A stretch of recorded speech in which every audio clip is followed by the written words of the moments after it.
last week your offense was kind of muted because of the weather and because of the score. How much are you looking forward to showing your full offense this week? Yeah, excited. As much as I'm looking forward to it, wouldn't mind another 16-point or 6-point lead, the 16-point lead, the first two drives that you're on the field. Obviously, that serves nice. You get to keep some of your tricks in your bags and not show everything that you need to. But just playing indoors, knowing it's going to be better conditions, and being able to getting the passing game going, a lot of excitement. We've worked hard on this to get to where we are, to get as comfortable as we are as a full unit, and plan for a lot of it to come to fruition. How comfortable were you just with Mike and some new things, offensive line or their line protection? How comfortable with everything last week? Very comfortable. Goes back in everything that we put in this, going back to April, I guess you can say, and even with the weather, for us to just be able to have the communication that we did, the tempo that we did, protect the ball, guys finishing the way they did. I think that game, even us not being able to show everything that we needed to, or everything that we had to, I guess you can say, and it being a wet game, there's still a lot of things that you can pull out of that offensive film that shows the character of this group and this unit and the things that we've worked on and what we're working towards. What were you most pleased with, though, that you guys did offensively in that game? Yeah, the discipline for one, the communication, substitution, in and out. I think we had one pre-snap penalty, and that's one that can easily be cleaned up with a little bit more communication right there on the line when I'm making calls. Just kind of can remind guys, and then and then taking care of the ball as a unit. We had the one opportunity on the ground, and I think that just you can credit the offensive line and those guys for finishing, for the way that they did, for them to be able to get on that ball. And as I said, a game with that weather, tough conditions, a lot of good things to take from it. What are the biggest challenges with the Jets' defense? Yeah, very well-coached defense, very, very sound. Vision defense, eyes on me. They can get after, got a great pass rush. You watched that game Monday, they had a hell of an offense to few points. So we know the challenge that we have on our hands, and they're a good defense, and expect to see all of that come Sunday. One of the big stats that came out of the game was from us is that Pro Football Focus said you got the ball off quicker than any quarterback in the NFL in week one. Just talk about the importance of getting the ball off quick, and what does that do for your offense? Texas Coast. It's good. I mean, it equalizes a pass rush like that. Those guys and honestly these guys coming in, just being able to get the ball at my hands quick, it says a lot about the receivers, them flying off the ball, them getting to their spacing, them getting on the timing, getting to where they need to be, and me feeling comfortable in my reads and the communication that we've put in throughout the week on what I'm going to see, what I'm getting at. The purpose in coach calling plays, there's a lot that goes into that. But as credit as much as anybody, I think probably those guys outside deserve some for understanding the purpose in the plays. And it's not always about beating the defenders as much as it is about beating the pass rush and getting to their spots. And I'm only continue to hope to do that. Dak, you also talked in that game coming out about not chasing the big plays and doing a good job of that. Can you talk about that balance as an offensive group? Because you need big plays be successful, but not chasing them, and just kind of what that approach is. Yeah, I mean, when you're getting the ball out, I guess as Clarence just said, that stat, I'm sure you're getting to the ball to some of these guys with space around them. And I think that's as many big plays are going to come from that as there are taking the shots down the field. So that's where you just don't chase them. Just live within the play, understand what the play is called for. Now, when you do have one-on-ones, you do have opportunity to take shots, you've got to capitalize on them. We missed a couple of those. Got the PI on one to the right to Cooks, and then barely missed MG out of bounds to the left. I guess my arm got hit at the same time, and those are two big plays that we're going to make right there that'll just add to that. And, they're out there. We're damn sure not going to chase them. They're going to happen, but I can promise you the more I get the ball out of my hands quick, these guys are going to break tackles, and that'll just add to it. Dak, first of all, after a full summer going up against the defense, what was it like watching them against another team? And then secondly, along the same lines, how much better did going up against them all summer make you? Yeah, that was truly iron sharpens iron. They damn sure made me better, made this group better.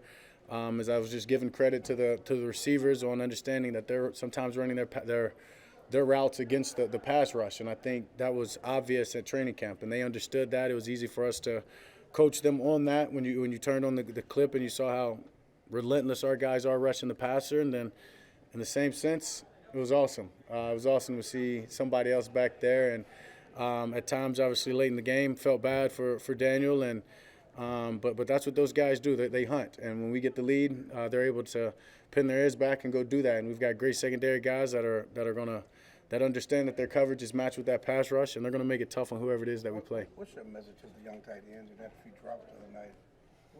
How do you keep encouraging them this week? Yeah, I mean, I'm always talking to those guys.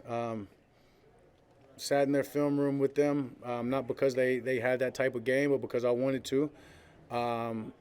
Always communicating with them and Coach Wells, and they have a lot to them.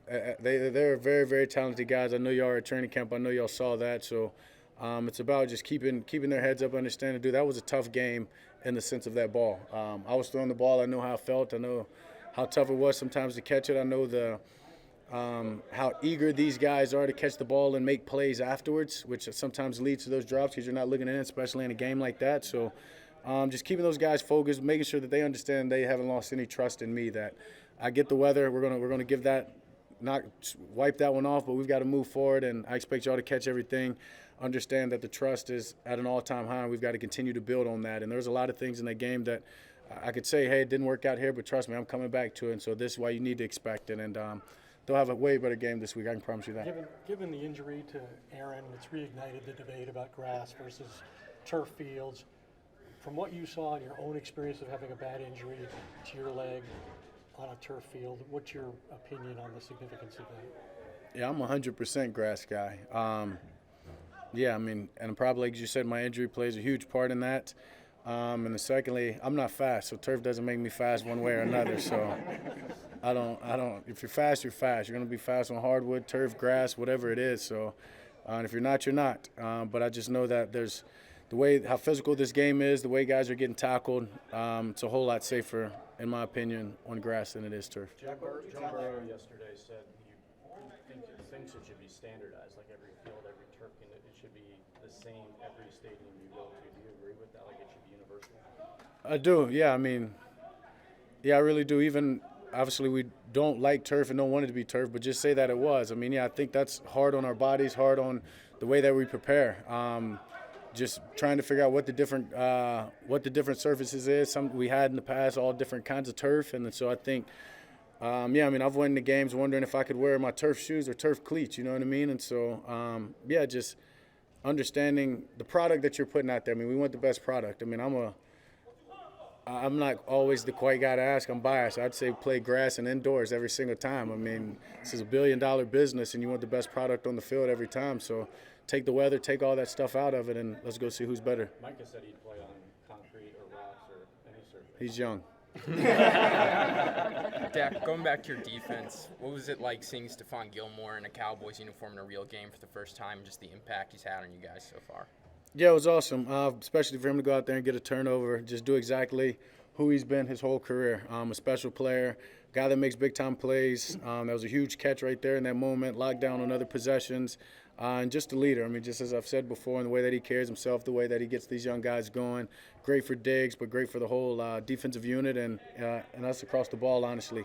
You want to talk about practice and people making you better. He's one of the main guys, whether it be my eyes, whether it be different concepts on how to move people. There's been a lot of communication that he's gotten me better. Dak, what would be your message to Aaron dealing with this, being away from the game for so long that you had to deal with? Yeah, I mean, it's tough. Obviously, I saw that. Heart broke for him, honestly, in the moment. Could tell by the way he went down that it was some more serious than I guess, an ankle. But I mean, I know he's got a lot of support, and I just say lean in on that, man. Just keep faith. Understand that everything happens for a reason. We don't see it. We don't understand why. But you just keep faith, take these small victories. A lot of good, and somewhere or another is going to come out of this. Does it diminish this game at all in your mind? No, I mean, obviously I wanted to play against the guy. I've had a lot of great battles with him over the years. Hell of a player. And, yeah, I mean, it sucks that he's not going to be out there. But to say it diminishes an NFL game would be wild of me, especially understanding how great this defense is. Watch the way that they won that game the other night.